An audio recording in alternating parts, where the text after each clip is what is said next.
ہمارے بچے بولنا سیکھتے تو گالیاں سیکھتے ہیں.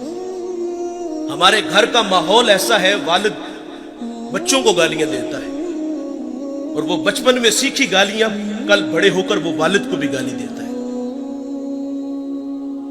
فرمایا کسی کو گالی نہ دینا. اور میرے نبی کا فرمان ہے مرغے کو گالی نہ دو. کیوں؟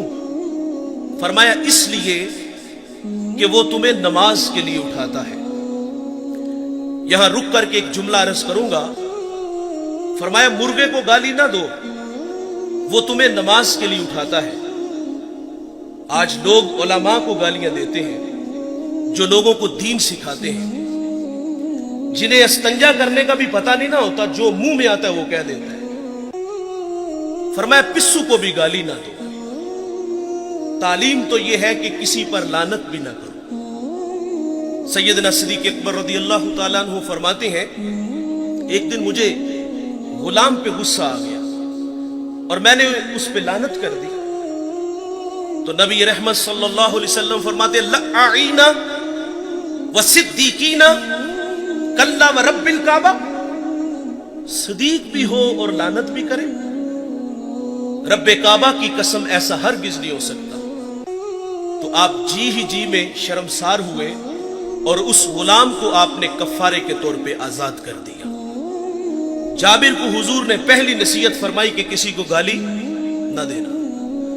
دوسری نصیحت فرمائی کہ جابر نیکی کو حقیر نہ جاننا.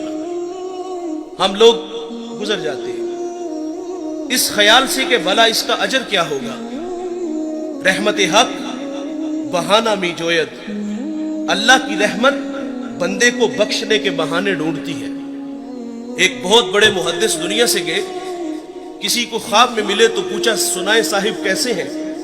کہا جنت کا باغ ہے قبر، آسودہ ہوں. اس نے عرض کی کہ آپ کا کون سا عمل آپ کی بخشش کا سبب بنا؟ تو کہا ایک چھوٹا سا عمل. کہا وہ کیا؟ انہوں نے بتایا کہ میں ایک دفعہ حدیث لکھنے بیٹھا، سیاہی میں قلم ڈبویا، باہر نکالا، لکھنے لگا کہ اس پہ ایک مکھی آ کے بیٹھ گئی. فرماتے میں نے اس خیال سے قلم کو روک لیا کہ یہ مخلوق خدا ہے، پیٹ کی پیاس بجھا لے میں پھر لکھ لوں گا. کہتے اللہ کو میری یہ ادا پسند آئی اور اللہ نے میری مغفرت فرما دی. جابر کو حضور نے ایک اور نصیحت فرمائی کہ جابر بن سلیم جس سے بھی ملو تو خندہ پیشانی سے ملو. ہم سٹیٹس کو باہر رکھتے ہیں،